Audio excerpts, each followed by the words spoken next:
Waheguru Ji Ka Khalsa, Waheguru Ji Ki Fateh, and welcome to another episode of Mental Health Matters, where we openly talk about mental health issues. My name is Harpal Singh, and I'm your host for today. Today we've got an interesting subject, a subject that Punjabi and Sikh community are currently suffering from, is addictions. We've got a wonderful guest here today, Dan Bains.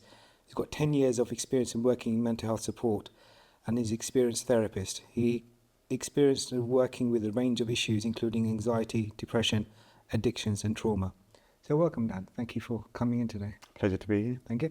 And alongside Dan, we've got another expert here from Compassion, Journey of Compassion, Baljeet Baji here. So thank you for coming back to our show once again. Waheguru Ji Ka Khalsa. Waheguru Ji Ki Fateh. So today our topic is addictions. But Dan, in the nicest way, what is an addiction? For me, addiction is eating salve all the time. Okay. The way I would define it, addiction is engaging in a behaviour, being unable to stop despite the harmful consequences. So, for example, that could be with alcohol. It could be engaging in alcohol more often than we would like to. We feel a compulsion and a craving to do it. And we notice that there are some harmful consequences in our life. It could be affecting relationships, could be affecting our work. But for some reason, we're unable to stop. So that's where the addiction is. And what, any other addictions apart from alcohol? Because in our Punjabi community, alcohol is like every wedding, there's more alcohol on the table than there is any other soft drink. It's everywhere, really. Yeah. It can kind of fall into two areas. You can have addiction to substances. So that could be alcohol, like you mentioned. It could be illicit substances as well. Even prescription drugs, that's something as well. Drugs that have been prescribed to us by our doctors, like pain medication, they can be highly addictive too. And there's also behavioural, so that could be something like gambling, which is I'm seeing a bit more prevalent in the community. And it could also be shopping addiction, and even some people get addicted to internet use, social media use and stuff like that as well. Oh, Baljeet Baji, Dan's talked about addictions in a number of different ways. What does Sikhi say about addictions and how is it prevalent? So there's the immediate line that comes to mind is where it talks about repeated behaviors or repeated actions, and at that time we may not realize what's happening and the pattern that's been occurring, and then that becomes a part of a way of life that even if we want to then escape, it becomes difficult. So Guru Nanak talks about Kar Karana, where you continue to do something and then it becomes your karam, meaning that it starts to become embedded in you, where it becomes difficult to then walk away from, even despite you wanting to. And then Kar Karna Lek La Jaho, so it starts to carry you and then affect you in your everyday life, in your relationships, and again, but it's talking specifically here, like how it's carrying you in life. Those things that you've done repeatedly then starts to affect things and where you're going, and it starts to change your direction of life as well. So it's there that has definitely been identified by even the Guru's wisdom of how we can fall into these certain behaviors and patterns. So Dan, coming back to you about addictions, you don't wake up as an alcoholic, you don't wake up as a gambler, you don't wake up as a drug user or prescribed. How does it start? What's the path? Yeah, I think it's important to remember that addiction is not a choice. I've never met an addict in all my years of work that actually wanted to be addicted. It's something that has built up in them over time. It can be something that is triggered by, it could be a recent traumatic event. So a lot of what I see could be somebody who's experienced grief. So it could be they've lost a really close family member. They used to drink before, and it didn't kind of fall into the realm of addiction, but they've lost that close family member and they're struggling with a lot of the emotional pain. And I think a lot of people in our community don't really talk about the mental health, and they've not really been given the skills to manage their emotions. And they might notice, okay, I'm feeling really sad, I'm feeling really low, really missing this family member. But when I have a drink, these kind of feelings that I'm struggling to control, struggling to contain, they go away. So slowly they realise that it kind of makes a connection in the brain that taking this alcohol removes this pain. So then over time that can kind of fall into other areas of their life. They might lose their job. Again, they're feeling another emotional pain. They've remembered that taking the alcohol kind of helped remove that layer of pain. They didn't have to kind of feel those feelings as much, and then it can slowly kind of build into an addiction over time. And going forward, if someone is alcoholic or in addiction, what support is there? Because I know a lot of these people will go to the GP and then sometimes they get worse because they don't get that support or they don't want to go for that support. Yeah. There are, so I would say that recovery and kind of seeking support, there is a lot of different avenues available for different people, and we're all individuals. So I think we all have our own path to walk in that way. There might be programs that people have heard of, like the 12-step program, that has proven, and it does work for some people. There are Sikh alternatives as well, and there are other faith-based alternatives as well that kind of follow the same remit of the 12-step program, that does produce results for people. So what is it? Sorry, what's a 12-step program? Yeah, so that's attending, essentially, it's a kind of a group support network, I'd like to call it. So you're going through recovery with other people in the midst of addiction. So just in that space, there is acceptance, because everyone is kind of going through the same struggle, which can help with the feelings of shame that people might be feeling, which might make it hard for them to kind of reach out. So they've got a whole network of people that they can reach out to. And it's a program that's been developed going through each of the steps. I can't name them all off the top of my head. But they have basically developed a process that kind of helps you to learn to live a life free from addiction, and to kind of learn to start forgiving yourself and start trying to rebuild your life, because addiction can impact us in a lot of areas of our life. It could be kind of work and relationships, like I mentioned earlier as well. By coming to you, addictions can be quite difficult paths to go down. Affects your livelihood, family. One thing I want to touch base here is about the community, and as a Punjabi Sikh community, what support can we give to people who are suffering from addictions? I think it's important for us to recognize that certain organizations have been recognizing that there is a potential gap in providing direct support to specific or individuals that are going through certain things. And so it's looking at that, what's emerging from that is now organizations who are trying to now be more focused on this, and even Sikh organizations like Sikh Recovery. I know they're doing a lot of work now in trying to put things into place, where they looked at the 12 steps as well, and then how we could bring the Guru's wisdom into those 12 steps, and then to further work on that. So, and I think it's important to be realistic. So if we look at a Gurdwara, it provides a sense of community and a sense of connection as well. But some of the things that some people need a lot more focused work, which I think is now emerging, and more support now is coming about because the understanding is growing. So I think going forward now, we're going to start to see a lot more support coming forward. I think it's a question for both of you. With addictions, especially when you come to alcohol, our community embraces it because every celebration we have, marriage, Diwali, Vaisakhi, we're Punjabis, as a Punjabi community, we're known for drinking alcohol and everything else.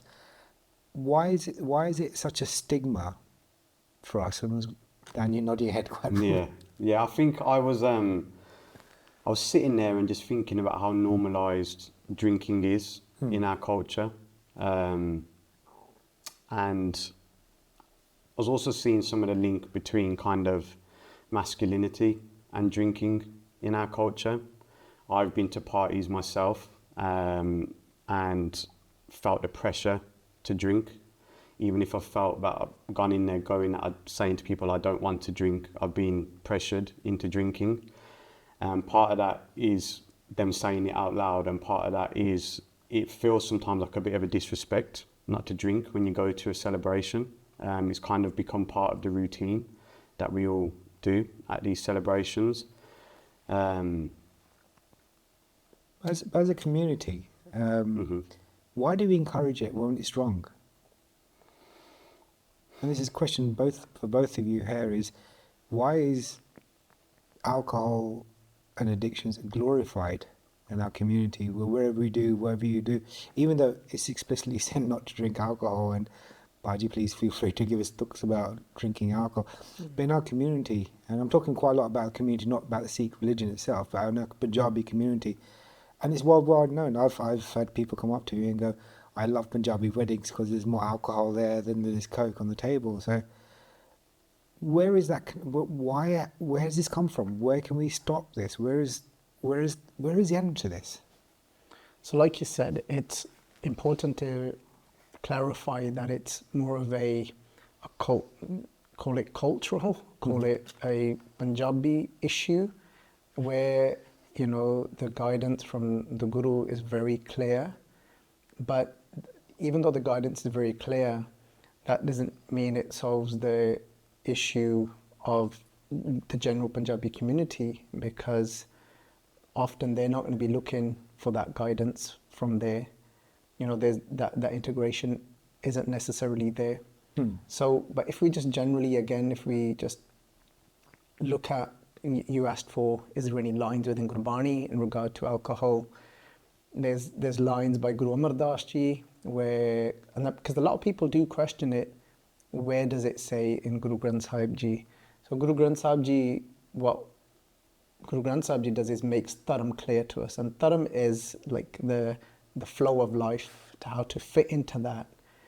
And there's a line where Guru Amar Das Ji says, Manas parya aanya, manas parya aaye, jit pite mat dur hoye, baral pave which aaye. So it talks about how a group of people come together and they drink, but then it talks about the consequences of how it then affects our intellect and our ability to be able to, it takes us away from clarity, so it makes us less conscious. So there's many studies as well done today, that even some of the studies I've looked into, how even a small amount will have an effect on you. It will make a difference to you, even your sleep quality, your general physical well-being, and then how it can go on to affect your mental well-being as well. But then, and the Guru was very clear that how jet pite mat dur hoye. Mat is referring to our ability to see something and the clarity of vision mentally, and how it affects that. So the consequences, they are very clear. And I think if we could have a more consequence-based approach, that is very important. Our approach to educating the community is provide them also with the Guru's wisdom, but tell them how everything that the Guru says comes from a place of compassion. Compassion means when you actually care for somebody's well-being and you want them to be free from suffering. So there's a clear connection now where it causes suffering, whether it be mentally or physically. So it's about raising that awareness. Like, for example, I was watching something recently, and the person that was interviewing somebody, he wanted to improve his, mental well-being in whichever possible way he could. And he was using a device to tell him about how his sleep is, and then how well his body's recovered. But just from having even a small amount of drink, it was able to show him the effect that it's having on his body, which was enough for him to stop drinking, because he wants to be the best version of himself, to turn up into this world, to make this world a better place. And I think that type of approach, our approach, is very important towards when we're going to be educating people. And I know that the focus went very much on alcohol, but again, I think it's important to look at general, just like addiction itself, where that comes from and what addiction is, and then some of the things that create addiction, because you spoke a lot about emotions. And one thing that the Guru has provided us with is to face our emotions, not to run away from them and not to suppress them, but actually in a safe way of how to go through and express and allow those emotions to be felt. And that's why we've been given Rag Kirtan. Rag Kirtan is a safe way to experience certain emotions. So there's many tools that have been provided. All that's needed is to create a deeper understanding of how to use them. It's interesting to talk about deeper understanding. I'll just come back to you, Dan. And you're an expert in addictions, you do therapy, you're working from there. For those who want to seek support, what does recovery look like if they were to work with you or a therapist like you? Yeah, so if you're working with a therapist, it's usually about getting a tailor-made plan for you as an individual. So just as, say, for example, if someone had depression, you could put 5 different people in a line with depression, but they all need a different kind of support. So same with addiction, it's finding an individual plan for you. It would be working through what your cravings are, kind of identifying those, and kind of leading on from what you were speaking about, Bajit. It kind of made me think about values and kind of identifying values that might help drive you towards a life away from addiction. But importantly, in therapy, the main question we're trying to get to the bottom of is why the addiction in the first place. So it's understanding what is the emotional suffering or the human suffering that addiction is giving us relief from. And if we're able to work with that and essentially get to the root, then I've seen it happen. I've seen it happen in family as well, where by getting to the root of the emotional suffering, then the addiction is no longer needed. So by doing that internal work, the addiction can kind of fall away itself. Does that make sense? It certainly does. And Baji, we were talking about suffering as well in previous episodes. Alcohol suffering, addiction suffering is quite good. I just want to touch on the effect on family, because with addiction, it's not just the individual that gets affected. The family, the children, the parents, the spouse, the husband, wife also get affected by this. I just want to touch base on that from you and your experiences. Again, I think it's something that is being focused and looked at more now, often, whether it be, like we spoke about mental health in one of the other episodes, about whether it be depression, whether it be an addiction, the support that the family requires would often be overlooked. And I think it's very important for us to acknowledge the impact it has on the family, and they potentially need as much focus and even them to maybe seek out some form of therapy to process what is happening in their household, and to build more tools of the potential language to use around somebody that is suffering with addiction, and their approach, their response, and how important it is for them also to look after their mental well-being and to receive the support that's required, whether that be through finding a community, or what we call Sangat, a spiritual community, where you have at least, you know, the Guru's prescribed it twice a day, but I would say, look, if that's difficult for you, even if you can get out somehow once a week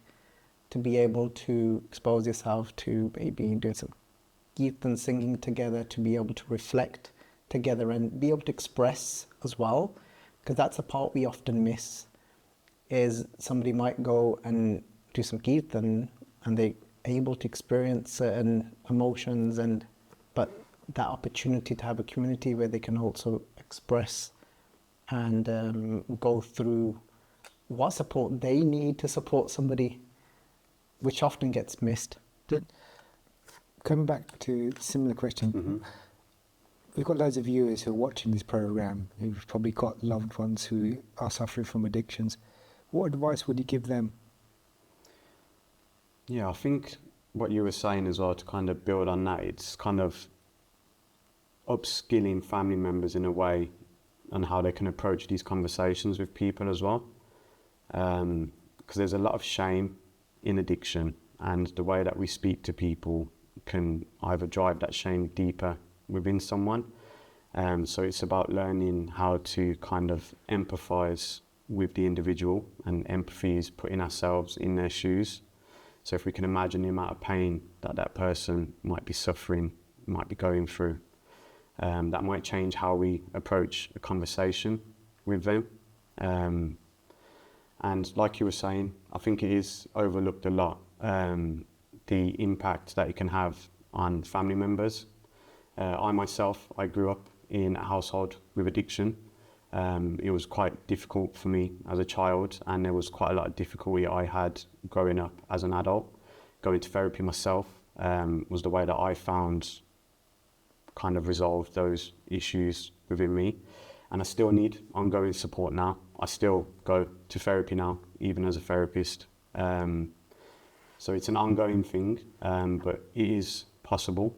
And yeah, I think it's important for people to hold hope as well, that change is possible and that there is support available for the family as well as the person going through addiction too.